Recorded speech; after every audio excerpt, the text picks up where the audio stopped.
and let us all do we can to build a better future. Dug themselves into a deep pit. Now, hey, again, audience, be prepared to see the finger pointing and the blame game happen. And the thing is, corporate media is starting to notice something. The Democrats are losing support, especially amongst black voters. What's going on? I thought everyone was happy that the Biden-Harris administration defeated the bad orange boogeyman. Well, apparently, there is a lack of support amongst black voters turning out for the Democrats this midterm election cycle. And Killer Mike recently called them out, especially for their unending hypocrisy. And again, the Democrats' lack of concern of what's impacting black communities. Again, let's be very clear. The Democrats have been abandoning everyone. But this is something that we've heard from a lot of vote blue, no matter who people, a lot of liberals, blue check marks, people with larger social media platforms saying the Democrats know how to talk to black people. The Democrats care about black communities more than the Republican Party. Well, that's not the case, because apparently things are getting bad. The ship is starting to sink. So I want to pull up this video. Again, shout out to the wonderful Case Study QB. He is wrongly being censored by Twitter. Twitter is viewing his platform as a Twitter site that is adult-oriented, because when you go to his Twitter page incognito mode, Twitter says, oh, you got to be logged in because what you're going to see is sensitive material. What's the sensitive material? What's so controversial about it? He's posting clips from Fox News and CNN and MSNBC. Yeah. Again, Twitter, thank you for confirming that Fox News, CNN, and MSNBC are BS. But again, support Case Study QB on his YouTube page and Odyssey page as well. And let's look at this tweet. Stacey Abrams asked about her lack of black support, including a clip from Killer Mike. What Brian Kemp did was have an effective week with black people, and I would love to see Stacey Abrams do that. But if she doesn't, it's not our fault. It is not our fault. And that is very true. Killer Mike is correct in this, because here's the thing. It's politics 101. You need to show up for your constituents. And this isn't just only for Stacey Abrams' area in America for this midterm election cycle. It's a larger problem. The Democrats are losing support amongst black voters. The ship is sinking. You think, and look, here's the thing. I remember getting so much flack and so much pushback from everyone saying that, hey, you know, even if Biden wins, they better follow through, because if they don't follow through with their campaign promises, if the Democrats fail, people will abandon the Democratic Party. And I remember saying this at one event I was at. And I said, look, don't be surprised if the Democrats lack black support, black voters from turning out, because effectively the Democrats have always abandoned black communities. This happens all the time. And I said, oh, well, you vote third party, so it doesn't matter. And I was like, okay, whatever. Here, let's check out this video again. Shout again to Case Study QB. He's wrongly being censored. Latest poll has you down 7 points to the governor. And when you dig into the numbers and look at individual groups in all the latest polls, the Atlanta Journal-Constitution has this headline. They say Stacey Abrams has a surprising problem with black voters. Killer Mike weighed in this week. Here's his take. You need to go everywhere Brian Kemp just went, because what Brian Kemp did was have an effective week with black people. And I would love to see her do that. But if she doesn't, that ain't our fault.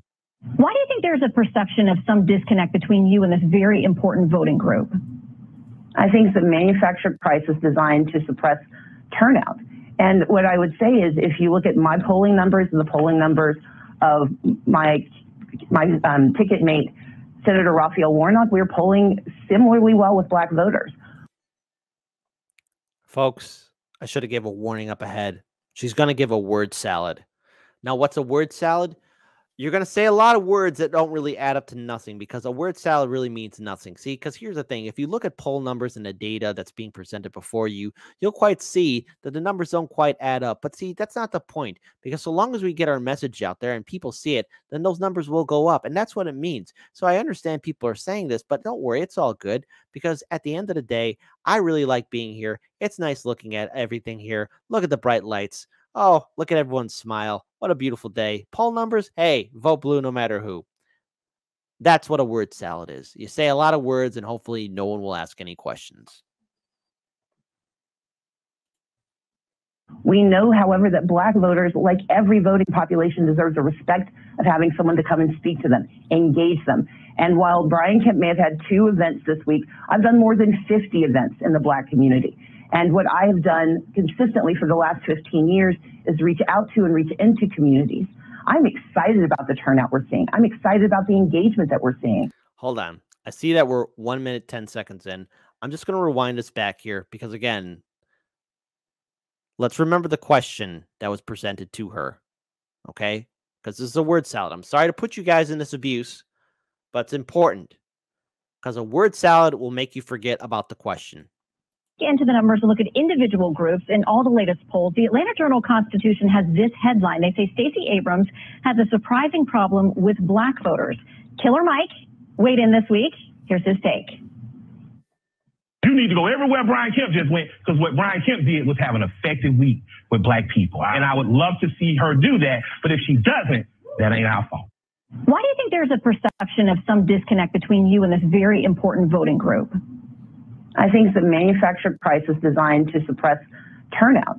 And what I would say is, if you look at my polling numbers and the polling numbers of my ticket mate, Senator Raphael Warnock, we're polling similarly well with Black voters. We know, however, that Black voters, like every voting population, deserve the respect of having someone to come and speak to them, engage them. And while Brian Kemp may have had 2 events this week, I've done more than 50 events in the Black community. And what I have done consistently for the last 15 years is reach out to and reach into communities. I'm excited about the turnout we're seeing. I'm excited about the engagement that we're seeing. I know, however, that I just want to point out something to everyone. Yes, you could hold 50 rallies or events, but are they controlled events? Are they set up in a way to where no one will challenge your image or what you're presenting or your speech? Because yes, you could hold more events, but if they're not authentic, if they're controlled little bubbles, then that's nothing to really toot your horn at. I'm just saying. Re-election cycle, there has to be some worry. And in this case, it is a worry that's being manufactured, but it is always an opportunity to engage. I do not take any voting block for granted.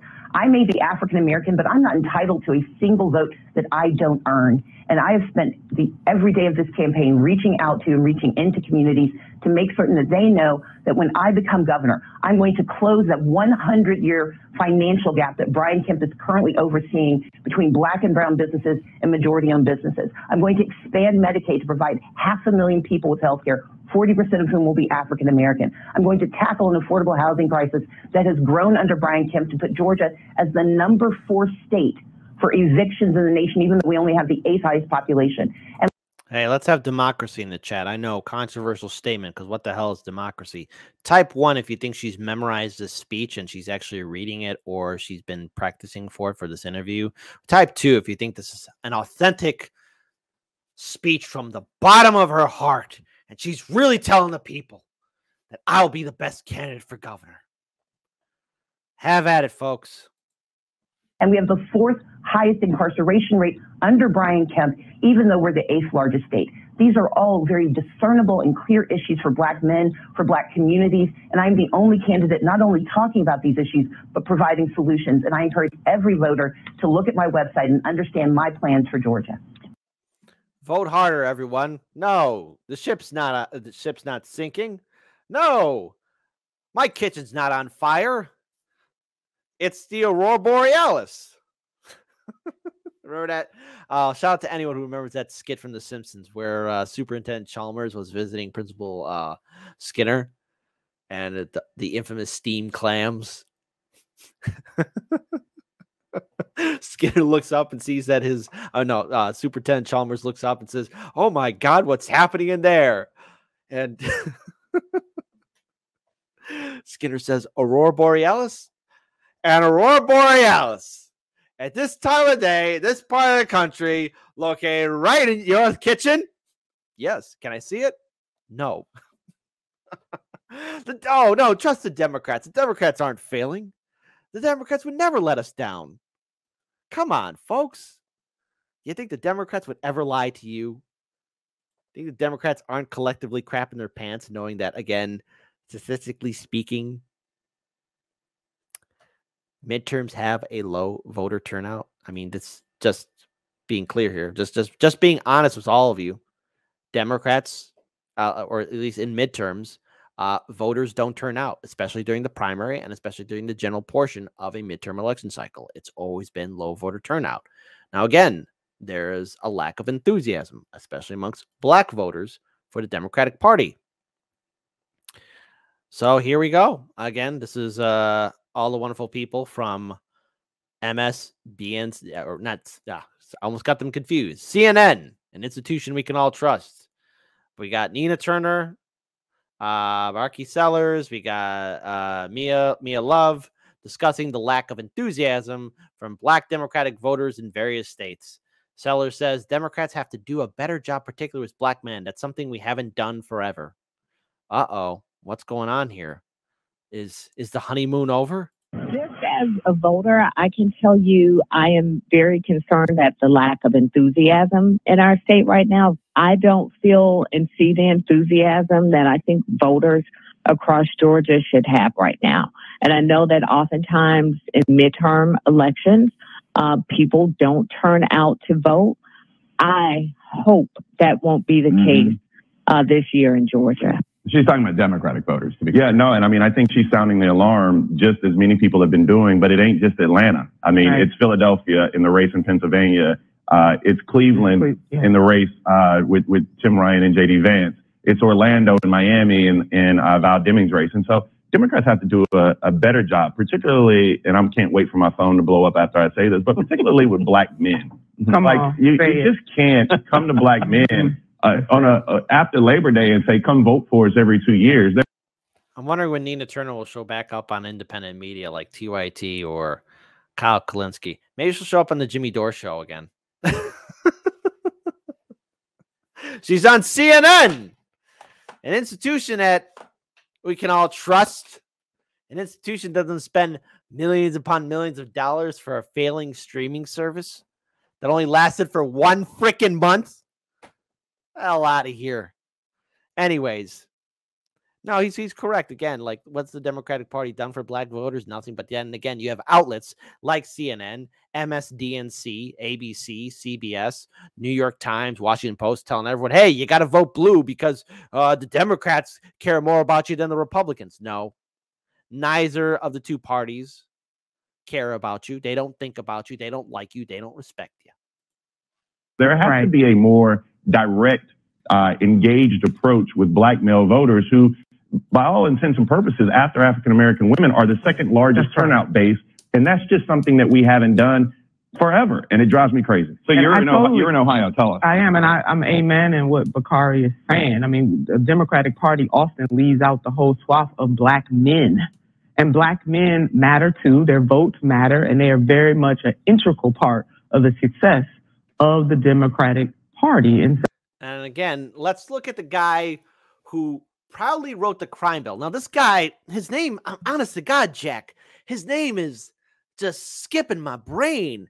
But somewhere along the line, I think this guy, he's currently the president, but why am I forgetting his name? It's almost like I have some form of dementia. Maybe that might be a clue. But what I do remember is he was against busing and desegregation. He was a good friend with Strom Thurmond. He actually gave a eulogy to him at his funeral. Stood with segregationists. Did a horrible, horrible talk down to so many people who challenged the establishment. He was always quick to prostitute himself to corporations. And then he wrote this crime bill with good old Bill Clinton, who was president, right? And he never once apologized for it. And he even had the audacity to say to Charlemagne the God, if you don't vote for me, then you ain't black. Oh, that's right. Joe Biden, who's a Democrat. Joe Biden, the Democrat. That's right. You can tell I was being sarcastic. But anyways, yeah. Joe Biden. That's the president of the United States, whom the Democrats picked to be their nominee. Senator Sanders' good friend. Democratic Party hasn't done jack for black voters. Hasn't done jack for voters, period. So it's understandable why there's going to be a lack of voter turnout. Now, again, I don't know how this midterm will play out. Maybe the Democrats will still keep on beating the drums of fear and Trump and Roe v. Wade and everything else. Maybe that might get some people to turn out to vote. But again, just being clear here and being honest with the audience, midterms always have a low voter turnout. So Bottoms is absolutely right. The enthusiasm gap is there, and we got to do a better job. Of course the enthusiasm isn't there. I mean, who wants to get up and say, okay, let me go and fill up my car with gas and try and get here? Or who is going to say my paycheck is not matching all of the things I have to buy? The enthusiasm, of course, is not there. But gas has dropped for 14 weeks in a row, and we just had the president of the United States. Oh, 14 weeks? Gas price is still high, man. What world are you living in, you jagoff? Just take action on marijuana, which we're very excited that he took, and we're examining rescheduling. I think that. Okay, no. That whole thing of Biden pardoning people. No. That ain't happening. Okay, same thing like with student debt, right? I know there was a lot of people so happy. Oh, $10,000 of student debt forgiveness. Not happening. Not happening. You know what Biden could do through executive order? Make Medicare for all happen, pardon student debt, and legalize cannabis at the national level. He could do that.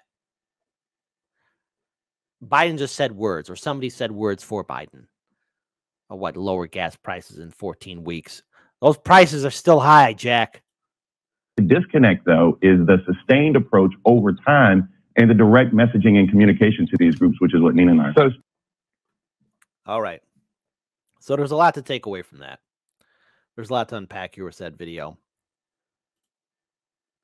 But let's be clear here. It's understandable why black voters aren't going to turn out to support the Democratic Party.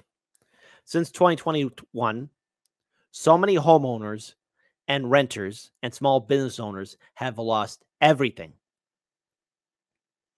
We cannot forget that there's still an eviction crisis happening here in America, where you still have families recovering from the 2020 lockdown that we all went through. And even then, when all is said and done, the Democrats could have done a relief package for American citizens. They could have, if they wanted to, take the initiative to help out the American people. But throughout this crisis, we're seeing families struggle. Food insecurity is a real thing here in this country. And so why should people be so enthusiastic and be jumping up for joy to vote Democrat? I mean, nothing has changed under the Biden-Harris administration, save for the fact that we don't have a reality TV show clown as president of the United States. All the mimosa drinking liberals are back to eating brunch and sitting in their little fancy houses and no longer upset that the president is saying mean things or tweeting anything out. The whole world's on fire right now. So what is the point? What's the point of actually supporting the Democratic Party? It's understandable why, again, black voters don't turn out. And Killer Mike is correct, especially for that race for governor with Stacey Abrams in it. If she can't inspire black voters to turn out and support her cause, it's not their fault. It's her fault. It's the Democrats' fault. Politics 101 is you're supposed to convince voters, even voters in the opposing party, and convincing everyone that you are the better candidate. And that's something that the Democrats can't do. It's something that the Democrats are incapable of doing. The Democrats are never going to do that, period. Simple as that. And if you think that somehow out of the blue, the Democrats are going to start fighting for progressive issues, good luck. Because what's the squad doing? The squad is doing photo ops, magazine covers, and going on late night TV shows. They're saying things you want to hear and tweeting things you want to hear, but not doing anything to help you. Simple as that. It's a fact. And if it offends the vote blue no matter who crowd, well then, hey, convince me why I should waste my time to vote Democrat. I'm going to vote third party. That's what I believe in. And because Illinois is a ballot initiative state, I'll vote for the ballot initiatives. But otherwise, there's no incentive for people to vote Democrat, and there's sure as hell no incentive for people to vote Republican. If you really want to cause change, vote independent. Now, I know most of the audience is burnt out by electoral politics. So if you live in a ballot initiative state, hey, support the good ballot initiatives if you want to turn out to vote. Support the good ballot initiatives in your said state. Find out if your state's a ballot initiative state or not. And if there are third party or independent candidates, vote third party or vote independent. Otherwise, feel free to vote however which way all of you feel like. That's your choice. That's your right. But at the end of the day, Democrats, you dug this grave. I'm not going to pull you out of it. You did it to yourselves. And that's all I got to say about that.